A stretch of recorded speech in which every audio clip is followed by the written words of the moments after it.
Hello, my friends, and welcome. It is Wednesday, February 13th, 2019. I am the Drunk Pokeroo, and you know what? It's beer time. How are you? Are you having a good day? I had a great day the other day. Mrs. Polk sends me a picture while I'm at work for the 9 billionth day in a row, and she's like, "You got beer mail?" And I'm like, "Woohoo!" And she's like, "It's from Wellington." And I was like, "Woohoo!" And I get home and I find a 4-pack. You notice one's missing. Get to that in a second. 3 core beers. Because they're talking about flagship February. Now, we didn't get into it too much. I was really, really busy early in February. I wanted to get into it, but you know what? Basically, the beer spirits writer extraordinaire, Stephen Beaumont, proposed flagship February. We revisit the beers that, kind of represent the brewery the best, I guess. I mean, it's kind of those beers that got a lot of people into craft beer. The brewery considers to be their flagship.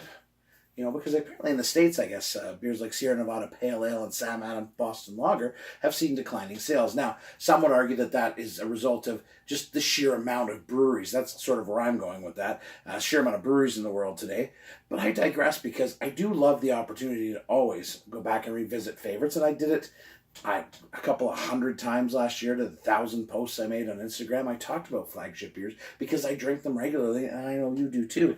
But I don't mind having a month to celebrate it. I love what my friend Adam, the Brewhead, again, I'll leave a link down below. Go watch him. He's doing flagship forever, and he's featuring them monthly, and it's a great idea, and I love it. And I salute Adam because he's always got these great ideas.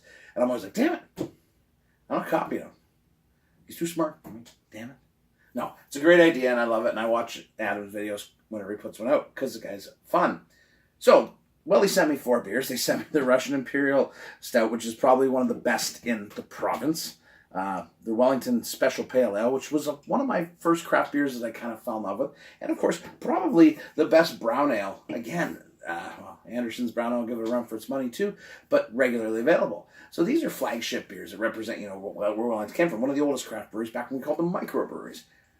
I'm missing one because they also sent me a chocolate milk stout, and that kind of disappeared into the black hole netherworld that is Mrs. Polk's beer fridge, which what happens every time I get beer, if I go to the LCBO and there's like a stout or something, it just disappears into her fridge. It's never seen from again until it appears in her Instagram or something, or just in her glass. But I decided what beer are going to pick up.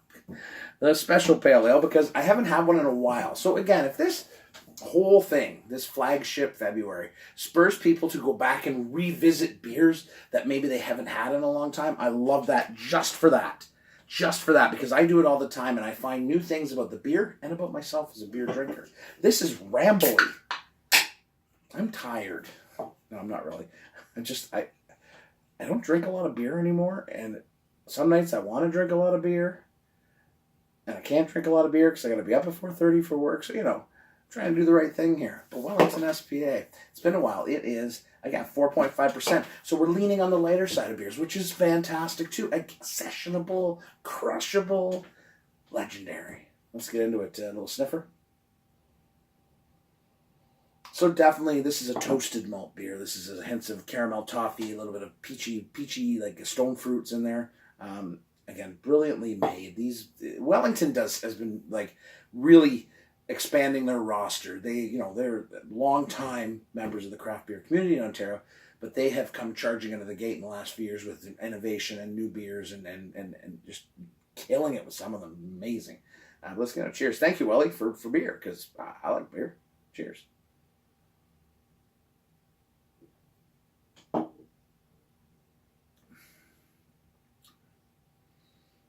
That's how you get your welly on. I mean, legit, get your welly on. It's a great beer. Easy drinking. That bready, biscuity, toasted malt body. Notes of toffee caramel. I always get toffee and caramel mixed up. I really need to buy some toffees and some caramels and try to figure out where I mean with that. But you know what I mean. That's that malt sweetness. Beautiful. A little bit of, there's some of that stone fruit in there.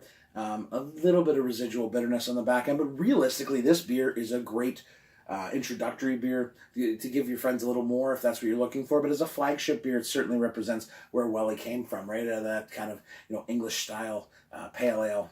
It's a fantastic beer. It deserves attention. And like I said, for me, for flagship February, what it meant to me, and we're halfway through it now, and I'm finally getting in there, and a little behind the times. Sometimes I get distracted with stuff and squirrel. But you know what I mean? Like, I like the concept. I like it if it gets people to try them, because there's a lot of people who've come into craft beer in the last 2 years.